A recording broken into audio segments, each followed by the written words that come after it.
तो देखिए साहब, छूट क्या मिली और उसके बाद सोशल डिस्टेंसिंग की कैसे धज्जियां उड़ रही हैं, लोग कैसे लाइन लगा करके एक दूसरे के ऊपर चढ़ रहे हैं, देखिए साफ नजर आ रहा है। क्योंकि लॉकडाउन 3.0 के आज पहले दिन सबसे ज्यादा चिंताजनक जो तस्वीरें आ रही हैं वो शराब की दुकानों से बाहर की। आज से ग्रीन जोन में शराब की दुकानों को खोलने की छूट है, ऑरेंज जोन में भी और रेड जोन में भी कई जगहों पर स्टैंड अलोन दुकानें खोलने की छूट है। लेकिन आज सुबह से ही शराब की दुकानें खुलने से पहले ही लोगों की भीड़ शराब की दुकानों के बाहर जुटने लगी। लंबी लंबी कतारें हैं, कुछ जगह सोशल डिस्टेंसिंग का पालन किया गया, लेकिन ज्यादातर जगहों पर सोशल डिस्टेंसिंग की धज्जियां उड़ रही हैं। लगातार तस्वीरें हम आपको दिखा रहे हैं किस तरीके से सुबह भी लोग वहां पर खड़े हुए, लोग कैसे सोशल डिस्टेंसिंग का पालन नहीं करते दिखे, लोग दुकानों से पहले ही देखिए कैसे जो है रास्ते में ट्रैफिक जैम करते दिखे। और ये उस जगह की तस्वीरें हैं, दिल्ली की उन जगहों की तस्वीरें हैं जो कि ज्यादातर डिस्ट्रिक्ट जहां पर रेड जोन में है।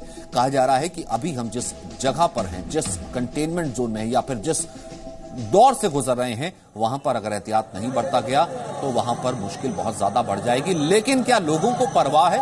क्या लोगों को अपनी जान की परवाह? ये कश्मीरी गेट का आप शॉट देखिए, ये कश्मीरी गेट की एक दुकान है जहां पर देखिए बाहर लाइन में किस तरीके से सट के लोग एक दूसरे से खड़े हुए हैं। लोग कभी लाइन तोड़ रहे हैं, लाइन में घुस रहे हैं, हालांकि पुलिस वाला मौजूद है, लेकिन लोग किसी भी तरीके का कोई नियम पालन नहीं कर रहे हैं। सबसे पहले दिन सबसे बड़ी भीड़ अगर कहीं नजर आ रही है, लोग सोशल डिस्टेंसिंग की धज्जियां उड़ाते नजर आ रहे हैं, तो वो शराब खरीदने की दुकानों पर। लोग शराब खरीदने के लिए किस कदर बेकरार हैं, ये तस्वीरें हमने आपको दिखाया कि नजर आ रही थी। शराब की दुकानों के बाद लोगों की लंबी लाइनें हैं, संत नगर, दिल्ली, लक्ष्मी नगर, कृष्णा नगर, मालवीय नगर, बुराड़ी। सवाल यह है कि कोरोना के संक्रमण के दौरान कहीं शराब लेने की होड़ में लोग जो है कोरोना से संक्रमित ना हो जाए, कहीं शराब लेने की होड़ में लोग बीमार ना हो जाएं, लापरवाही कहीं भारी ना पड़ जाए। तो नीरज गौर की रिपोर्ट देखते हैं दरियागंज से पहले। दिल्ली के दरियागंज इलाके में मौजूद हूँ। यहाँ जो शराब के ठेके हैं उसको खोला गया है। उसके बाद में आप यहाँ देख सकते हैं लंबी कतार यहाँ पर आपको देखी जा सकती है, जहाँ ठीक सामने ये शराब का ठेका है। लोगों की भीड़ यहाँ पर लगी हुई है, भारी पुलिस फोर्स यहाँ पर तैनात की गई है। और इसी के साथ मेरे कैमरा पर्सन अगर आपको दिखाएं कि पीछे तक जहाँ तक देखेंगे वहां तक आपको शराब लेने के लिए लोगों की भीड़ यहाँ पर आपको नजर आ जाएगी। एक के साथ एक लोग लाइनों में लगे हुए हैं। लेकिन यहाँ पर जो बात है इस तरीके से सोशल डिस्टेंसिंग की, वो यहाँ पर फिलहाल नजर नहीं आ रही है। लोग यहाँ पर खड़े हुए हैं एक के साथ एक चिपक करके, और ये दूर तक आप देखेंगे, यहाँ पर जितनी दूर तक जाएंगे वहां तक आपको लाइन ही लाइन यहाँ पर आपको नजर आ जाएगी। और यही दृश्य इसके दूसरी ओर भी है, वहां पर भी लोगों की लंबी लाइन है और लोगों को इंतजार है कि आखिरकार जल्दी से जल्दी जो शराब की बोतल है वो इनके हाथ में आ जाए। और पिछले कई दिनों से इसका इंतजार यहाँ पर ये लोग कर रहे थे। और जिसके बाद में ये ठीक सामने दरियागंज का पूरा इलाका है, ठीक सामने दिल्ली गेट है, और दूर दूर तक देखेंगे, जहां तक देखेंगे मेरे कैमरा पर्सन में चलता जा रहा हूं, वहां तक आपको ये लाइन कतारें ये दिख जाएंगी जो लोग शराब लेने के लिए यहाँ पर आए हैं। और इनका कहना है कि इनको पिछले कई दिनों से इसका इंतजार था कि आखिरकार ये जो शराब की दुकान है वो खुल जाए। तो सीधा आपको ग्राउंड पे ले चलते हैं। वरुण हमारे साथ नोएडा से मौजूद हैं और साथ ही साथ नीरज हमारे साथ दिल्ली से मौजूद हैं। वरुण, कहा जा रहा है सेक्टर 58 से मौजूद हैं। वरुण, इस वक्त क्योंकि नोएडा में भी तमाम जगहों पर रेड जोन भी है, लेकिन क्योंकि स्टैंड अलोन बहुत से ऐसे हमने कहा कि इंस्ट्रक्शंस दिए गए थे, सोशल डिस्टेंसिंग पालन हो, आप डिफरेंस बनाएंगे, तमाम चीजें कुछ हो रहा है वहां पर पालन, कुछ नियम है, या वहां पर भी धज्जियां उड़ाते लोग नजर आ रहे हैं? क्योंकि दिल्ली की तस्वीरें तो बहुत ही ज्यादा चिंताजनक है। जी बिल्कुल सही सचिन जी, मैं अगर आपको बताऊं तो वही चिंता कहीं ना कहीं इस उत्तर प्रदेश के नोएडा में भी नजर आ रही है। फिलहाल जो सबसे पहला बड़ा कानून है वो ये है कि जो शराब की दुकानें खुली है वहां पर सिर्फ 5 लोग खड़े होंगे, लेकिन बेहद ज्यादा भीड़ होने के बाद कहीं ना कहीं पुलिस को ही वो घेरे बढ़ा दिए गए हैं। और अब मैं वो आपको घेरे दिखाऊं तो यहां से शुरू होकर वो लगातार इस पूरी सड़क पर चलते रहेंगे। यहाँ पर आप भीड़ देखिए, यहाँ पर ये लोग सुबह 8 बजे से लाइन लगाकर खड़े हुए हैं। इन्हें समय के बारे में जानकारी नहीं थी कि कब दुकानें खुल रही हैं, कब क्या है, लेकिन ये नजरें लगातार इसी दुकान पर टिकी हुई थी सुबह से। और उसके बाद आप जितनी भी दूर तक देखेंगे उतनी दूर तक ये लोग इंतजार में खड़े हैं, धूप में, तपती धूप में। शायद कहीं ना कहीं ये इंतजार था कि 40 दिनों बाद कहीं कब ये चीज खुलेगी। शराब की दुकान की बात हो, किसी भी चीज की दुकान हो, वो सोशल डिस्टेंसिंग की परिभाषा जब ये लोग यहाँ पे आए इनको नहीं पता थी। अब फिलहाल ये कानून में नहीं है। जो शराब की दुकान की बाहर भीड़ है, मतलब 5 लोग सुबह जो है सब रूल नियम धज्जियां जो है वो ताक पर रखी जा रही थी, क्योंकि कोरोना है भाई। अभी हम सबसे ज्यादा एहतियात बरतने के मोड में है। अभी घर पर रहना है, बाहर नहीं निकलना है। इतनी ज्यादा क्या बेसब्री होगी? जरा पूछेंगे किसी से, एक दो से बात कीजिए। बिल्कुल, अगर मैं जानने की कोशिश करूं फिलहाल कितने टाइम से इंतजार था और फिलहाल सुबह से यहाँ पर क्या हो रहा है? यहाँ पर शायद पुलिस ने लाठियां भी चलाई हैं। सुबह से करीब हम 9:30 बजे आ गए थे और यहाँ लाठी डंडा चलता रहा, भागा-दौड़ी होती रही, मिला कुछ नहीं है अभी तक। आपको क्या इंतजार था, क्या था दिमाग में? आज लॉकडाउन खुला है, दुकानें खुली हैं 40 दिन बाद। यही था कि थोड़ा ले लेंगे, कुछ समझ होता, लेकिन कोई बात नहीं है ऐसी खास नजर। लेकिन पुलिस लाठियां चला रही है। वो जो कानून है, जो नियम है, 5 लोग खड़े होंगे। बहुत ज्यादा बार में पहले तरीका भी नहीं बनाया था जो बनाया इन्होंने, इससे ये तरीका ठीक है। फिलहाल वही इतनी ज्यादा भीड़ होने के बाद आप समझिए जो 5 लोगों का कानून था उसको तो शायद कहीं ना कहीं भूलना ही पड़ गया, क्योंकि यहाँ से 400-500 लोग, एक बार मैं आपको तस्वीरों के जरिए दिखाऊं तो ये पूरी सड़क, मैं दिखा रहा हूं, नोएडा सेक्टर 58 की तस्वीर है। ये पूरी सड़क, एक जगह पर लोग इकट्ठे ऐसे खड़े हो गए थे कि वहां पर देखिए कि सड़क पर ट्रैफिक जाम हो गया। वो जो एसेंशियल कमोडिटीज या फिर जो ट्रक वगैरह जा रहे होते हैं उस तक को रोक लिया गया। पुलिस को लाठी वहां पर बांधनी नहीं पड़ी। लोग जो उसमें, ऐसा नहीं है कि भाई पढ़े लिखे लोग नहीं है, पढ़े लिखे लोग हैं, लोग अपने व्हीकल से पहुंचे हुए थे, लेकिन पता नहीं क्या जिसे कहते हैं कि जहालत कहीं ना कहीं नजर आई कि उन्होंने सोशल डिस्टेंसिंग तोड़ दी, एक दूसरे को तोड़ते हुए धक्का मुक्की करते हुए पहुंच गए, पुलिस को लाठी बांधनी पड़ी। और बात कीजिए कुछ और ऐसे लोगों से, ऐसी क्या कि लोगों को पुलिस की लाठियां खा करके लाइन में लगना पड़ा, इतनी क्या बेसब्री? जरा बात कीजिए।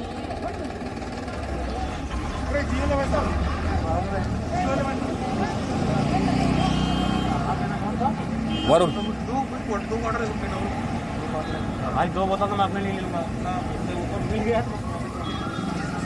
ठीक है, मैं ये हमने नोएडा की तस्वीरें देखी, मैं दिल्ली का भी रुख करूंगा, लेकिन उससे पहले दिल्ली से एक रिपोर्ट देख लेते हैं। लॉकडाउन 3 शुरू हो चुका है और इस वक्त मैं मौजूद हूं नई दिल्ली के मिंटो ब्रिज पर।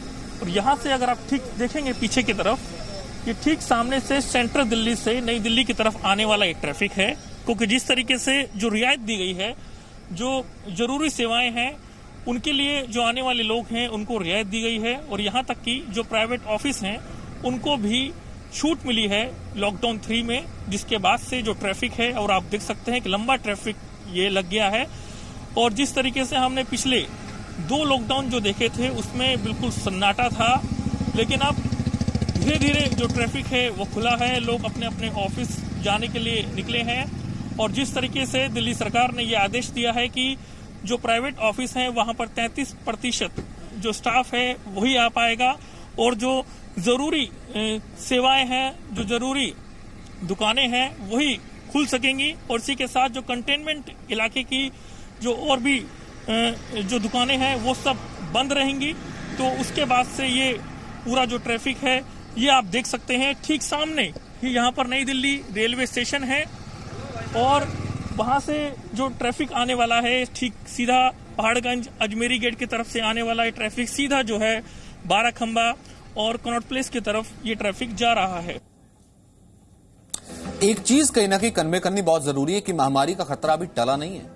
लॉकडाउन 3.0 की शुरुआत हुई है। अगर खतरा टला होता, अगर हमने कंटेन किया होता, तो हमको तीसरे दौर के लॉकडाउन में जाने की जरूरत क्या पड़ती? असेंशियल चीजें खुली हैं, ऑरेंज जोन है, ग्रीन जोन है, लेकिन उसमें भी आपको घर से नहीं निकलना, बहुत जरूरी हो तब निकलिए। और जरूरत भी क्या है जब आपको मालूम है कि बीमारी आपका इंतजार कर रही है। लेकिन फिर भी अगर लोग सोशल डिस्टेंसिंग तोड़ रहे हैं, जान जोखिम में डाल रहे हैं, नीरज गौड़ आपके पास आना चाहूंगा। वो जो हमने रिपोर्ट आपकी देखी थी, ऐसा क्या है जो लोगों को प्रोवोक कर रहा है कि वो बाहर आए, नियम भी तोड़ें, जान भी जोखिम में डालें, पुलिस के भी डंडे खाएं, लेकिन वहां पर उस लाइन में वो लगे रहें, नियम वो जरूर तोड़े? ऐसा क्या? कुछ लोगों से बात करेंगे आखिरकार क्या इसके पीछे रीजन। बिल्कुल सचिन, मैं आपको बताऊं कि सरकार ने रियायत के दी, लोगों का हुजूम आकर के एकदम से शराब के ठेकों के सामने लग गया। उसके बाद से एक के बाद एक यहाँ पर जो की लाइन है वो यहाँ पर लगी। उसके बाद खुद यहाँ जो SHO है वो यहाँ पर पहुंचे हैं। उन्होंने यहाँ पर आकर के जो लाइनें यहाँ पर लगी हुई थी, लंबी लंबी कतारें थी, जहां तक कैमरे की नजर जा रही थी वहां तक लोगों की लाइनें यहाँ पर नजर आ रही थी। लेकिन अभी यहाँ पर सब कुछ सन्नाटा यहाँ पर हो गया है, क्योंकि यहाँ जो लोग पहुंचे थे शराब लेने के लिए, वो किसी भी तरीके से सोशल डिस्टेंसिंग का पालन यहाँ पर नहीं हो रहा था, क्योंकि जो दुकानें खोलने का आदेश दिया गया था वो शर्तों के साथ दिया गया था कि आखिरकार में दुकान के बाहर ज्यादा भीड़ ना होगी, और उसके बाद में जो सर्किल है वो यहाँ पर बनाए गए हैं, और उसके बाद भी लंबी लंबी कतारें जो है बिल्कुल देखने को मिल रही थी। और उसके बाद से जब पुलिस ने देखा कि यहाँ पर जो हालात है वो कंट्रोल से बाहर हो रहे हैं, तो उसके बाद में पुलिस ने जो शराब का ठेका है इसको फिलहाल अभी बंद करवा दिया गया है। लेकिन जो हालात थे वो यहाँ पर बेकाबू हो रहे थे, क्योंकि किसी भी तरीके से कई ऐसे भी लोग थे जिन्होंने मास्क नहीं पहना हुआ था, और बहुत से ऐसे लोग लाइनों में लगे हुए थे जो एक के साथ एक चिपक करके खड़े हुए थे। यानी जिस तरीके से ये जो महामारी है, यानी बिल्कुल किसी भी तरीके से कोई सोशल डिस्टेंसिंग का पालन यहाँ पर नहीं हो रहा था, जिसके बाद यहाँ जो ठेका है दरियागंज में इसको फिलहाल बंद कर दिया गया है। लेकिन और जगहों पर भी दिल्ली के कई इलाकों में भी ऐसे ही दृश्य देखने को मिले, जिसके बाद दिल्ली पुलिस ने उन ठेकों को बंद कर दिया है। अब आगे कब ये खुलेंगे ये आगे ही बताया जा सकेगा, आखिरकार ऑफिसर से बात करके कि आखिरकार ये शराब के ठेके कब खुलेंगे। लेकिन जो रियायत दी गई थी, सरकार ने जो दी थी, कहीं ना कहीं लोगों ने उसको ठीक से समझा नहीं और लोगों ने उसका पालन नहीं किया, जिसके बाद शर्तों के साथ जो खोले गए ठेके थे उनको फिलहाल अभी बंद कर दिया गया है। सचिन, उनको बंद कर दिया गया। एक बार स्वास्थ्य मंत्री कुछ बोल रहे हैं, डॉक्टर हर्षवर्धन। कमेंट करना मेरे लिए उचित नहीं होगा, क्योंकि उसको पॉलिटिकल स्टेटमेंट की तरह लिया जाएगा। लेकिन व्यक्तिगत तौर पर मैं ऐसा मानता हूं कि दिल्ली भी देश के गिने चुने उन प्रदेशों में से है जहां की कोरोना की स्थिति को अभी काबू करने के लिए और बहुत कुछ और ज्यादा गंभीरता से करने की आवश्यकता है। और उस नाते इस लॉकडाउन 3 के अंदर दिल्ली जैसी जगह में मेरे विचार में व्यक्तिगत तौर पर कम से कम छूट जो है इसको अभी लिबरलाइज करने के लिए दी जानी चाहिए। लेकिन ये निर्णय जो भी है सरकार उसका है।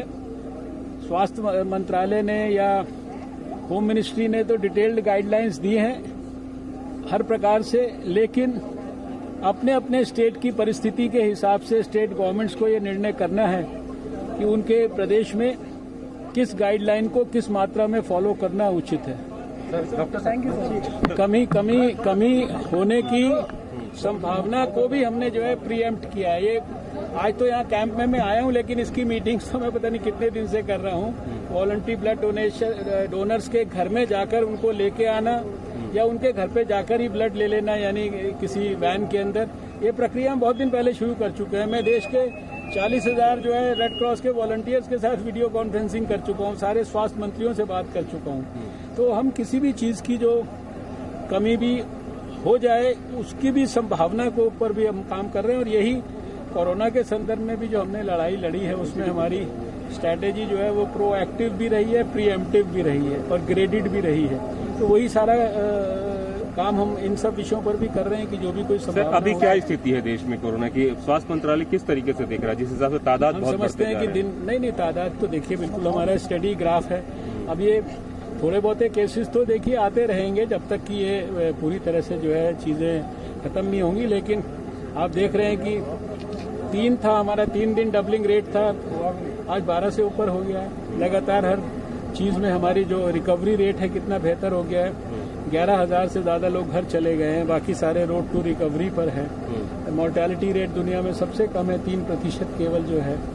और मैक्सिमम इतनी बड़ी संख्या में 75,000 रोज टेस्ट हम भारत के अंदर कर रहे हैं। सारे देश को हमने डिवाइड कर दिया है ग्रीन, रेड और ऑरेंज जोन के अंदर। सब जगह क्या स्ट्रैटेजी अपनानी है क्या नहीं अपनानी है सब कुछ हमको पता है। इसलिए मैं समझता हूँ कि सरकार की हर चीज पर पैनी निगाह है, हर विषय का संज्ञान है और हर विषय का सरकार ने आज भी समाधान किया। और अगर भगवान ना करे कोई ज्यादा खराब परिस्थिति होए तो उसके लिए भी हमारी हर तरह की तैयारी। No signal, no worry. Presenting Z News app with live TV, latest updates and expert opinion. Available on Google Play and App Store. Download it now.